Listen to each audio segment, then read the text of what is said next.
तर basic formula एकदा note करून घ्या. Part upon whole divided by 100 हा आपला पर्सेंटेजचा फॉर्म्युला असणार आहे. समजा मला एखाद्या परीक्षेमध्ये 400 मार्क पडलेत 500 पैकी, तर मला किती पर्सेंट पडलेत हे काढायचं असेल तर आपण काय करतो, किती पडलेत मार्क 400, कितीपैकी 500 पैकी पर्सेंटेज काढायचे, टक्के काढायचे आहेत, म्हणजे मला गुणाला किती लागेल 100ने. सॉल्व करूया आपण. 5 8 जा 40 म्हणजे मला किती टक्के पडलेत 80% पडलेत. ओके, सो हा आहे बेसिक तुमचं पर्सेंटेज जे असतं ते. Okay, so as a weightage तुम्हाला ॲक्च्युली बँक एक्झामला मिनिमम 2-3 मार्क्सला तुम्हाला येऊ शकतं.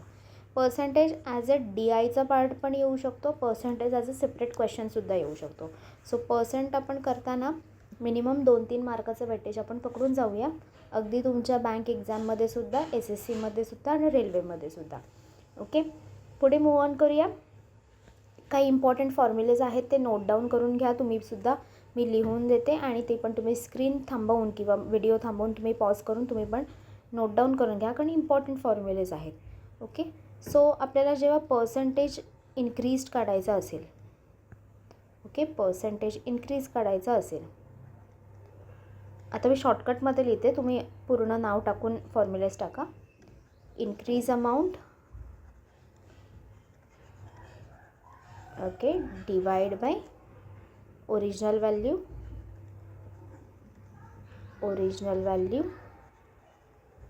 Multiply by 100. Okay, multiply by 100 हा असणार आहे तुमचा फॉर्म्युला.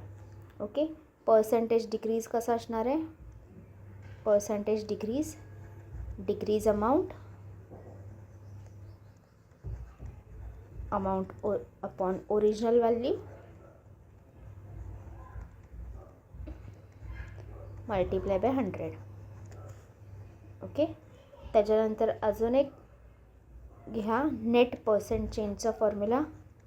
नेट पर्सेंट चेंज, त्याचा फॉर्म्युला आहे x + y + x - y divide by 100. Okay, समजा आपल्याला प्रॉफिट पर्सेंट काढायचं आहे. प्रॉफिट पर्सेंट ट्रेंडिंग क्वेश्चन्स आहेत आता, profit percent, loss percent. Okay, त्याचा फॉर्म्युला आहे profit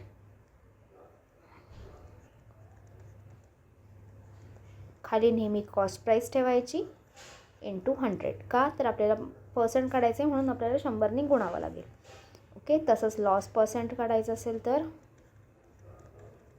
loss upon cost price into 100. Okay, वरचे फॉर्म्युलेज इरेज करते आणि नेक्स्ट कंटिन्यू करते.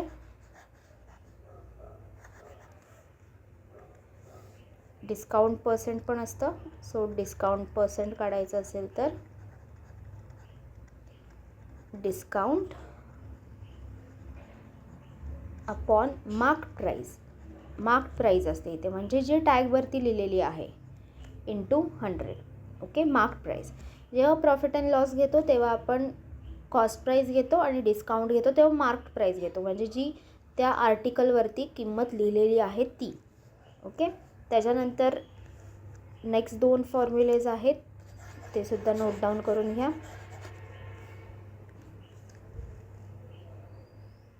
Value after percentage increase, value after percentage increase ह्याचा फॉर्म्युला आहे original value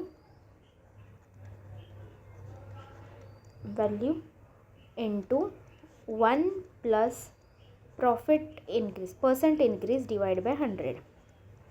1 + percentage increase divide by 100. आणि value after percent decrease ह्याचा formula आहे original value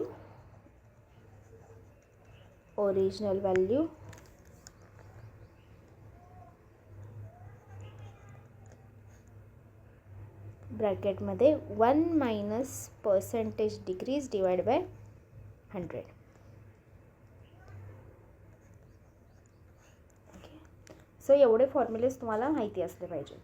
okay, जर बेसिक असेल, जर एखाद्या क्वेश्चन असेल की find the x% of Y, असा जर क्वेश्चन आला फाइंड x% ऑफ वाय, तर तुम्हाला फॉर्म्युला वापरायचा आहे x divide by 100 into Y.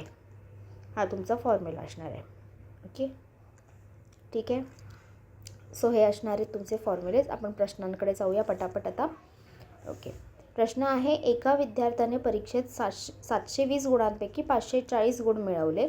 तो विद्यार्थी एकूण गुणांपैकी किती टक्के मिळवतो आणि तसेच 90% गुण मिळवण्यासाठी त्याला किती गुणांची जरूरत आहे, आवश्यकता आहे.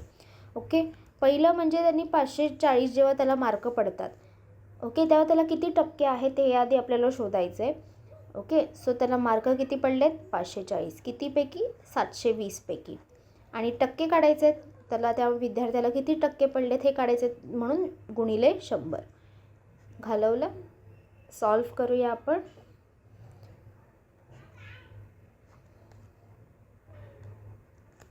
नाईनचा आणि 12चा, सो हे 3 आणि 4.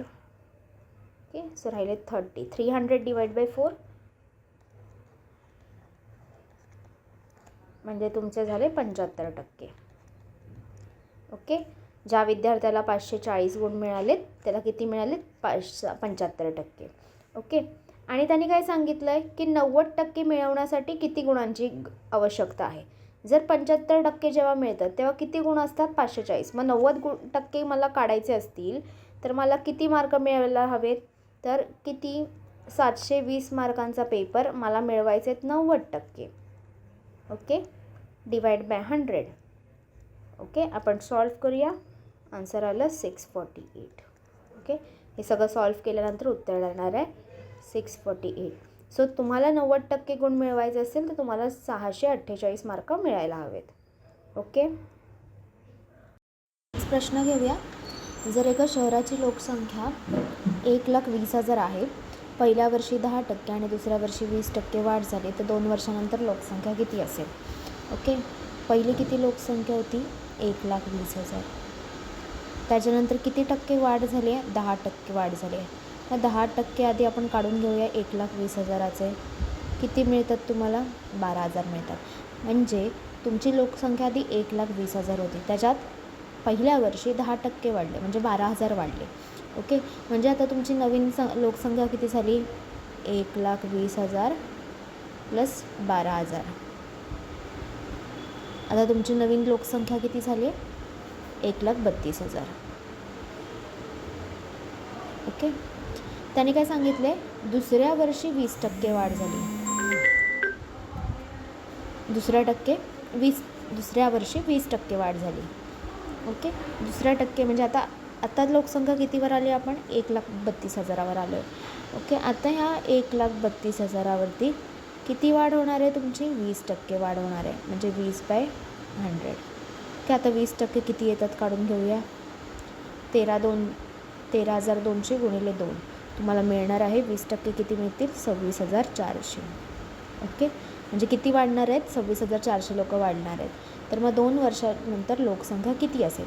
2 वर्षानंतर लोकसंख्या किती असेल 1,32,000 झालेली पहिल्या वर्षानंतर, आणि त्याच्यामध्ये किती वाढले 26,400 वाढले,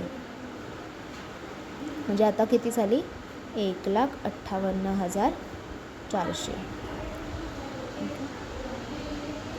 बघा काय काढून घेतलं.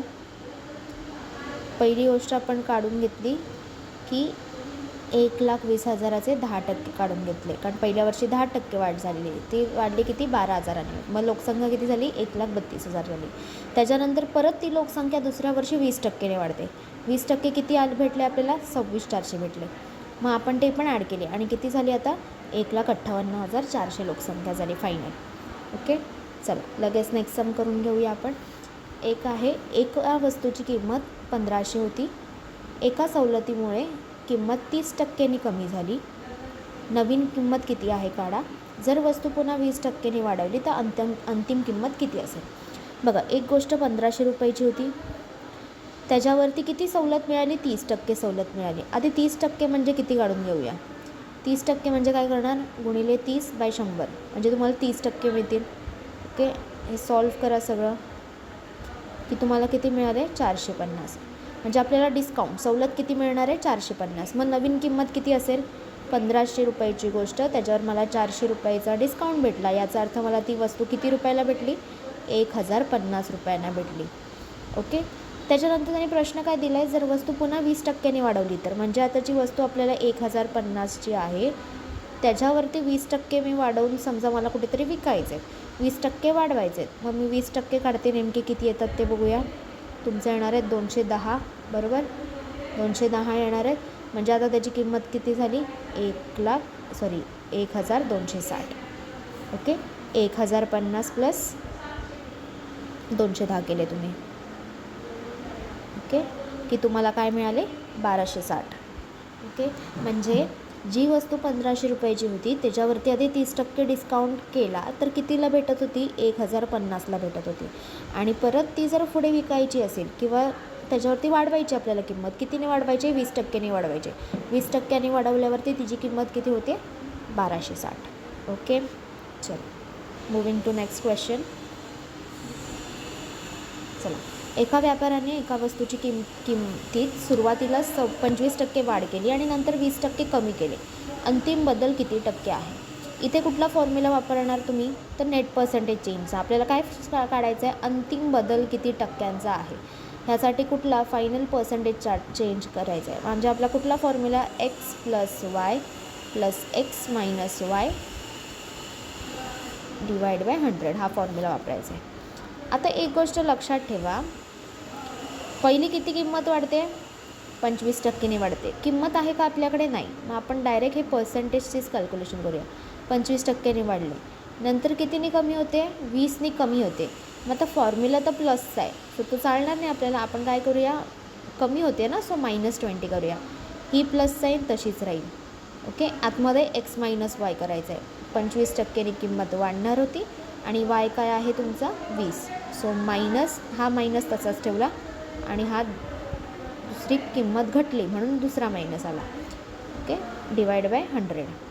ओके, आता बघा, ह्या साईनमुळे आतमधली साईन चेंज होणार आहे. ब्रॅकेटच्या बाहेर साईन असेल तर ती आतमधल्या साईनवरती अफेक्ट होते, बरोबर? सो आधी 25मधून 20 घालवा, राहिले किती? 5. परत तुम्हाला ह्या बाहेरच्या साईनमुळे तुमच्या ब्रॅकेटची आतमधली साईन पण बदलते. सो ह्याच्यामुळे ही होणार आहे प्लस. ही जेव्हा प्लस होईल, 25चे हे प्लस होतील, 25च्या समोरची साईन ही प्लस जेव्हा होईल तेव्हा परत आता काय राहतं? प्लस आणि ब्रॅकेटमधला आतमधला. सो ब्रॅकेटमधला मायनस आणि बाहेरचा प्लस. प्लस मायनस काय होतं? मायनस होतात. हे रूल माहिती आहेत ना तुम्हाला? प्लस मायनस मायनस होतात, मायनस प्लस मायनस होतात, प्लस प्लस प्लस होतं आणि मायनस मायनस प्लस होतं. ओके, सो 25मधनं 20 गेले, परत राहिले -5. ओके, चालेल. म्हणजे किती आला तुमचा चेंज? किती टक्क्यांचा आला? तर 0% आला तुम्हाला चेंज. कितीचा टक्क्यांचा आला? 0%. 5मधनं 5 गेले, राहिले 0 ना. 0% तुमचा राहिला चेंज. ओके, आता हेच गणित मी एका वेगळ्या फॉर्मॅटने दाखवते बघा. ओके, पर्सेंटेज चेंज ह्यानी तर तुम्ही डिरेक्टली काढूच शकता ह्या फॉर्म्युलाने. ओके, दुसऱ्याने दाखवते. समजा एक वस्तू मी पकडली की 100 रुपयाची आहे, त्याच्यावरती 25% वाढले म्हणजे किती वाढली? 100 रुपयाचे 25% किती होतात? 25च होतात. सो 25%ने वाढ केली, 25%ने वाढ केली म्हणजे माझी आता किंमत किती झाली? 125. ओके, आता 125ने मी 20% कमी केली. ओके, आता ही 125 झाली ना. आता 125 ते 20% बघा किती येतात? ओके, हे सगळं सॉल्व करा, तुम्हाला मिळणार आहे 25. ओके, 25%ने कमी झाली, 20%ने कमी झाली म्हणजे किती रुपयांनी झाली? 25 रुपयांनी कमी झाली. सो आता जी किंमत 125 पोचलेली ती आता 125मधनं 20%, हे किती? 20% काढले जे येतात 25. म्हणजे कितीवरती आली ही? परत किंमत तिची 100वरती आली. ओके, परत किंमत कितीवरती आली? 100वरती आली. पहिली सुरुवातीला किंमत 100 होती, 25% वाढवले, झाले 125. ओके, परत 20% घालवले, 20% घालवल्यानंतर परत प्राईस काय झाली, 100च झाली. म्हणजे आधी पण 100 नंतर पण 100, म्हणजे फरक कितीचा आहे, 0%चा आहे. ओके, 0%चा आहे. चला पुढे घेऊया आपण नेक्स्ट क्वेश्चन. चला, क्वेश्चन आहे, एका 40 लिटरच्या मिश्रणात 25% दूध आहे. जर त्यात 10 लिटर दूध वाढवले, जर त्यात 10 लिटर दूध अधिक घालण्यात आले तर नवीन मिश्रणातील दुधाची टक्केवारी किती आहे. ओके, सो सॉल्व करूया. बघा, समजा हे 40 लिटरचं कॅन आहे. ह्याच्यामध्ये किती टक्के मिल्क आहे, 25% मिल्क आहे. 25% मिल्क आहे म्हणजे आधी किती दूध ह्याच्यामध्ये आहे हे आपण काढून घेऊया का. सो बघा, ह्या 40 लिटरमध्ये किती 25% दूध आहे. चला ह्याचे 25% काढून घेऊया. ओके, किती झाले तुमचे, 10 येणार, म्हणजे 10 लिटर दूध आहे.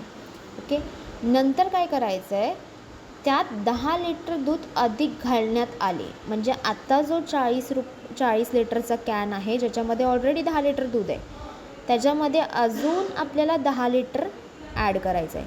म्हणजे टोटल किती झालं आहे, 50 लिटरचा कॅन झाला तो. आता किती झाला, 50 लिटरचा कॅन. आता ह्या 50 लिटरच्या कॅनमध्ये किती टक्के दूध आहे हे आपल्याला काढायचं आहे. दुधाची टक्केवारी किती असेल. ओके, 50 लिटर आहे, बरोबर. किती दूध आहे, आधी 40 लिटरमध्ये 10 होतं आणि नंतर हे 10 आपण घातलं, म्हणजे टोटल दूध किती आहे, 20 लिटर आहे. टक्केवारी काढायचं आहे, म्हणजे गुणा त्याला 100ने. ओके, हे सॉल्व करा. किती टक्के दूध आलं तुमचं, 40% दूध आलं. 40% दूध आलं. ओके, सो 20 × 2 झाले 40. 40% तुमचं दूध हे नवीन ह्याच्यामध्ये असणार आहे. ओके, चला नेक्स्ट प्रश्न बघा. एका व्यापाऱ्याने 8,000मध्ये खरेदी केलेली वस्तू 10,500ला विकली. त्यात त्याला किती नफा टक्के झाला. जर तीच वस्तू 7,500ला विकली असती तर किती तोटा टक्के झाला असता. म्हणजे तुम्हाला काय करायचं आहे, प्रॉफिट पर्सेंट आणि लॉस पर्सेंट काढायचं आहे. बघा, कॉस्ट प्राईस किती आहे, 8,000ची वस्तू आहे, विकली कितीला, 10,500ला. म्हणजे प्रॉफिट कितीचा झाला आहे, प्रॉफिट कितीचा झाला आहे, 2,500चा, बरोबर. प्रॉफिट पर्सेंट काढायचं असेल तर काय करतो आपण, प्रॉफिट पर्सेंट काढायचं असेल तर profit divide by cost price into 100. Profit किती आहे, 2,500. कॉस्ट प्राईस किती होती, 8,000 गुणिले 100. सॉल्व करा. ओके, सो तुम्हाला किती टक्के भेटतील, 31.25% सॉल्व केल्यावरती मिळणार आहे. हा आहे तुमचा प्रॉफिट पर्सेंट. ओके, आता लॉस पर्सेंट काढूया. ओके, लॉस पर्सेंट काढूया आता. चल, लॉस पर्सेंट कसं काढतो, किती किंमत आहे, 8,000 आहे कॉस्ट प्राईस. कितीला विकणार आहोत आपण, 7,500ला. म्हणजे कितीचा लॉस आहे, 500 रुपयाचा लॉस आहे. आता लॉस पर्सेंट काढूया.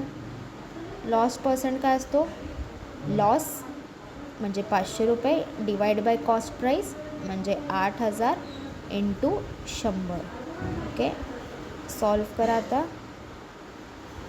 तुम्हाला लॉस पर्सेंट किती मिळेल, हे सॉल्व केल्यावरती 6.25% भेटेल. ओके, प्रॉफिट पर्सेंट मगाशी किती भेटला, 31.25% भेटला. ओके, चला नेक्स्ट घ्या. एका व्यक्तीने 12,000 2 वर्षासाठी 10% वार्षिक व्याजदराने गुंतवले. साध्या व्याजाने मिळालेली रक्कम आणि चक्रवाढ व्याजाने मिळालेली रक्कम यात किती फरक आहे हा शोधायचा आहे. ओके, आधी साध्या व्याजाने किती रक्कम मिळते ती बघूया.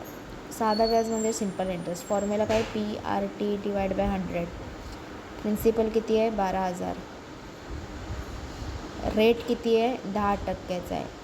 टाईम किती आहे, किती वर्षासाठी गुंतवलं आहे 2 वर्षासाठी, डिवाइड बाय 100. सॉल्व करा. राहिले किती 1200 × 2 म्हणजे झाले 2400 रुपये.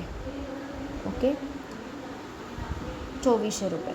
म्हणजे जेव्हा 12,000 आपण 2 वर्षासाठी 10% देतो तेव्हा आपल्याला 12,000चे किती मिळणार आहेत, 12,000चे मिळणार आहेत 14,400 रुपये. 14,400 कसे तर 2,400 अधिक 12,000. ओके 14,400 मिळणार आहेत आपल्याला सिम्पल इंटरेस्टने. ओके क्लिअर असेल तर आता आपण कंपाऊंड इंटरेस्टला जाऊया. हे लिहून ठेवूया. SIने आपल्याला सिम्पल इंटरेस्टने आपल्याला किती मिळाले, 14,400 भेटले. कंपाऊंड इंटरेस्टने किती मिळतात बघूया. कंपाऊंड इंटरेस्टचा फॉर्म्युला लक्षात ठेवा. अमाऊंट काढायची असेल तर आपला फॉर्म्युला आहे P × 1 + R divide by 100 bracket term. Okay principal amount आपली किती आहे, 12,000ची मेन आपली मुद्दल आहे, त्याच्यावरती गुणायचं आहे. 1 + रेट किती आहे 10%चा आहे, भाग 100ने द्यायचा आहे आणि वर्ष आपल्याला ब्रॅकेटच्या बाहेर स्क्वेअरमध्ये द्यायचे. ओके सो हे 12,000 असेच लिहूया. इंटू हे कॅल्क्युलेशन कसं असणार आहे 1 प्लस इथे एक 0 घालवला, सो 10 1 × 10 + 1 11 म्हणजे 11/10चा स्क्वेअर. ओके सो आता आपण हे सॉल्व करूया. 12,000 × 1.1चा स्क्वेअर, सो 12,000 × 1.1 म्हणजे काय, युजली 11 बरोबर, 11चा स्क्वेअर पण पॉईंटमध्ये विचारलं आहे सो 1.21 स्क्वेअर येणार. ओके आता ह्यांनी गुणलं की तुम्हाला मिळणार आहेत 14,520. ओके 14,520. ओके म्हणजे 12,000 जेव्हा आपण चक्रवाढ व्याजाने गुंतवतो तेव्हा आपल्याला किती मिळणार आहेत 14,520. आणि जेव्हा आपण साध्या व्याजाने गुंतवतो म्हणजे सिम्पल इंटरेस्टने गुंतवतो तेव्हा आपल्याला मिळणार आहेत किती 14,400. ओके प्रश्न काय होता, साध्या व्याजाने मिळालेली रक्कम आणि चक्रवाढ व्याजाने मिळालेली रक्कम यात फरक किती आहे. तर ह्याच्याने मिळणार आहेत आपल्याला 14,500 कंपाऊंड इंटरेस्टने आणि सिम्पल इंटरेस्टने मिळणार होते आपल्याला 14,400. म्हणजे ह्याच्यातला फरक किती आहे तर 120 रुपयाचा फरक आहे. ओके 120 रुपयाचा फरक आहे. तर काय असणार आहे 120. नेक्स्ट बघा, एका वर्गात 60 विद्यार्थी आहेत, त्यातील 40% विद्यार्थी गणिताच्या परीक्षेत पास झाले आणि उर्वरित नापास झाले. तर पास झालेल्या विद्यार्थ्यांची संख्या किती आणि अपयशी विद्यार्थ्यांचे प्रमाण सांगा. ओके बघा 60 विद्यार्थी आहेत, 40% पास झाले. ओके म्हणजे किती फेल झालेत, 60% फेल झालेत. ओके सो अपयशांचं प्रमाण किती आहे 60%. ओके आता आपल्याला किती जण पास झाले त्यांची संख्या काढून घ्यायची. ओके 60 विद्यार्थी होते, त्याच्यातले किती टक्के पास झालेत, फक्त 40% पास झालेत. सो 60चे 40% काढून घेऊया आपण. 60चे 40% किती होतात 24. सो 24 जणं ही फक्त पास झाली आहेत. ओके पास झाली आहेत. ओके चला नेक्स्ट घ्या. एका प्रकल्पाचे 40% काम 10 दिवसात पूर्ण झाले. उर्वरित काम पूर्ण करण्यासाठी अजून किती दिवस लागतील जर कामाचा वेग एकसारखा असेल तर. बघा आपण काम पकडून जाऊया की 100%. ओके त्यातलं 40% काम पूर्ण झालं आहे. किती दिवस लागले 10 दिवस लागले. ओके म्हणजे राहिले किती 60% काम अजून राहिले. ओके हे 40% काम करायला किती दिवस लागले ते सांगतायत 10 दिवस लागले. किती दिवस लागले 10 दिवस लागले. ओके बघा 60 म्हणजे काय 40 + 20 बरोबर. 60 म्हणजे काय 40 + 20. आपण साधं कॅल्क्युलेशन केलं तर ब्रॅकेट बसत नाही ॲक्च्युली. ओके बघा 40 म्हणजे काय 20 आणि 20 म्हणू शकतो आपण. 20% आणि 20% 40 होतात. ओके म्हणजे 40% काम करायला 10 दिवस लागतात. तर मग 20% काम करायला किती लागतील 5 दिवस. ओके 5 डेज आणि 5 डेज ओके, आपल्याला किती पाहिजे होते? 60%. 60%मध्ये 40 दिवस म्हणजे 10 दिवस येतं आणि 20 म्हणजे 5 दिवस येतं.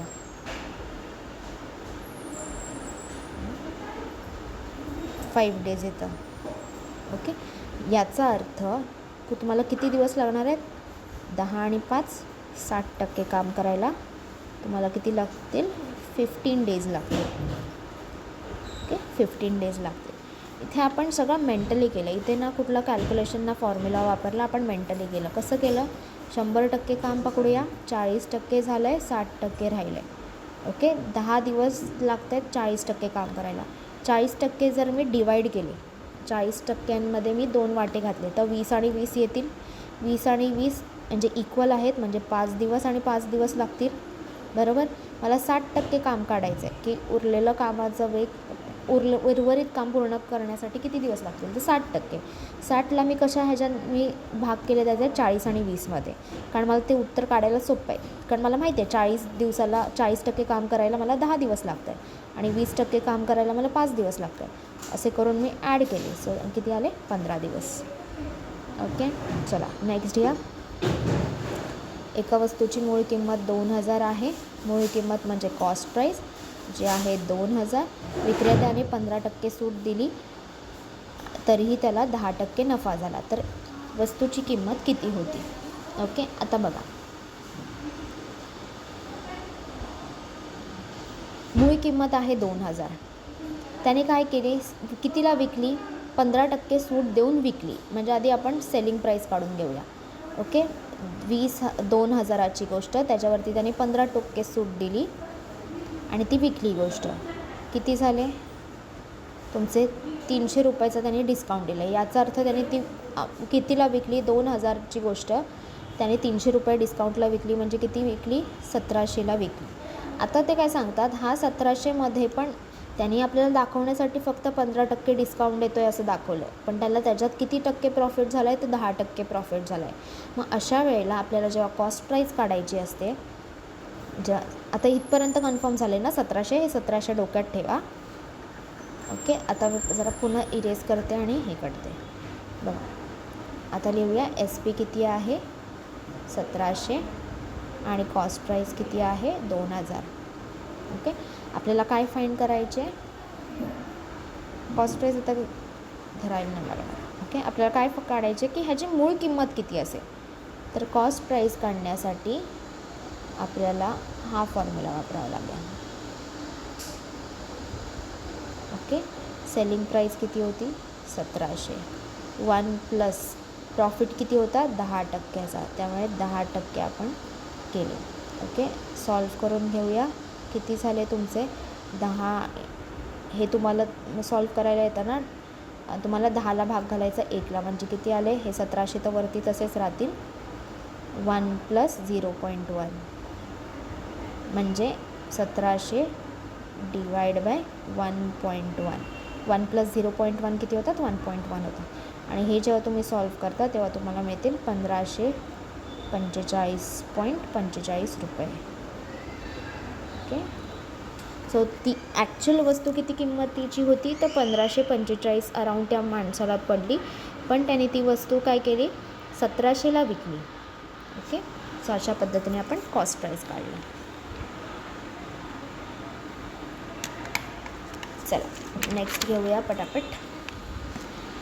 एका व्यापाऱ्याने 1 लाख रुपये गुंतवले आणि त्याला पहिल्या वर्षी 20% नफा झाला आणि दुसऱ्या वर्षी 10% तोटा झाला. शेवटी एकूण किती नफा किंवा तोटा झाला? बघा,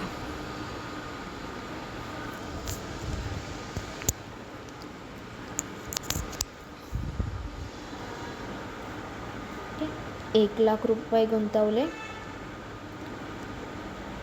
पहिल्या वर्षी किती टक्के? 20% नफा. ओके, 20% नफा म्हणजे 20% त्याला काय झालं आहे? 20% किती होतील त्याचे? 20,000 होतील. 1 लाखाचे 20% 20,000 होतात. ओके, नफा झाला आहे, प्रॉफिट झाला आहे, म्हणजे आता त्याची अमाऊंट किती झाली? 1,20,000. ओके, आता त्याने काय सांगितलं आहे? 10% तोटा झाला आहे, 10% लॉस झाला आहे. सो आता 1,20,000 10% किती येतात? 12,000 येतात.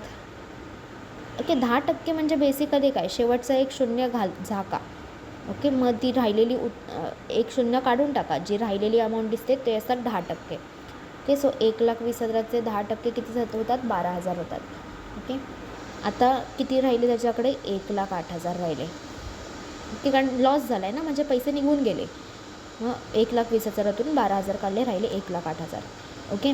त्याने काय सांगितलं आहे, शेवटी एकूण नफा किंवा किती तोटा झाला हे शोधून काढायचं आहे. आधी 1,00,000 रुपये त्याच्याकडे होते, आता झाले आहेत 1,08,000, म्हणजे 8,000चा काय आहे, प्रॉफिट आहे. 8,00,000चा काय त्याचा प्रॉफिट किंवा नफा आहे. ओके. सो उत्तर काय होणार आहे, 8,000 नफा. ओके. चला नेक्स्ट घेऊया. एका व्यक्तीचे वार्षिक उत्पन्न 6 लाख आहे. त्यातील 25% घरभाड्यावरती, 15% बचतीवरती आणि उर्वरित रक्कम अख्खी अन्य खर्चावरती जाते. त्याने बचत किती केली आहे. बघा, त्याने आपल्याला बचतीचे टक्के डिरेक्टली दिलेले आहेत. काय आपल्याला काढायचं, काय बचतच काढायची. किती टक्के बचत होते, 15%. 6 लाखाचे 15% काढा. 6 लाखाचे 15% किती होतात, 90,000. सो त्याची बचत कितीची आहे, 6 लाखामधून 90,000 आहे. ओके. चला नेक्स्ट आहे. एका गावात 40,000 लोकसंख्या आहे. त्यातील 60% पुरुष आणि उर्वरित महिला आहेत. ओके. जर पुढील वर्षी पुरुषांची संख्या 10%ने वाढली आणि महिलांची संख्या 5%ने वाढली तर एकूण लोकसंख्या किती. 40,000 आहेत. ओके. त्यातील 60% पुरुष आहेत, मेल आहेत. तर मग राहिल्या किती, 40% फिमेल राहिल्या. ओके. ओके. आता 40,000चे 60% किती येतात बघा. 40,000चे 60%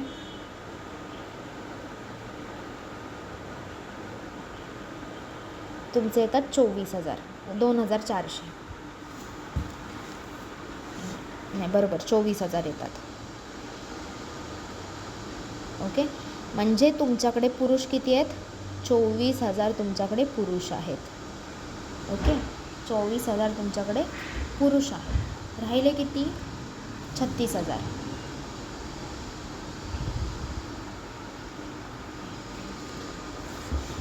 राहिले 16,000, सॉरी, म्हणजे राहिला किती, 16,000. 16,000 तुमच्याकडे महिला आहेत, फिमेल आहे. त्यांनी काय सांगितलं आहे, पुरुषांची संख्या जी आहे ही किती टक्क्याने वाढते, 10%ने वाढते. म्हणजे 24,000चे 10% किती झाले, 2,400. मगाशीच सांगितलं की एक शून्य काढा की तुम्हाला जी रक्कम भेटेल ती असते 10%. ओके, वाढते. सो 24,000मध्ये 2,400 वाढले, झाले 26,400. आणि महिलांची संख्या 5%ने वाढते. ओके. सो 16,000चे 5% किती येतात, 16,000चे. बघा, तुम्हाला 16,000चे 10% काढता येतात. 10% किती होतात, 1,600 होतात. ओके. 16,000चे 10% काढणं सोपं आहे. काय करायचं, एकच शून्य काढून टाकायचं आहे की राहिलेली रक्कम ही 10% असते. 1,600 रुपये 10%, तर मग 5% किती असेल, 1,600चे अर्धे असतील, म्हणजे किती, 800. ओके. सो किती, 800नी संख्या वाढते, की झाले 16,800. ओके. महिलांची संख्या किती झाली, 16,800. त्यांनी काय सांगितलं आहे, एकूण लोकसंख्या किती होईल, हे वाढ वगैरे सगळी झाल्यावरती एकूण लोकसंख्या किती होईल.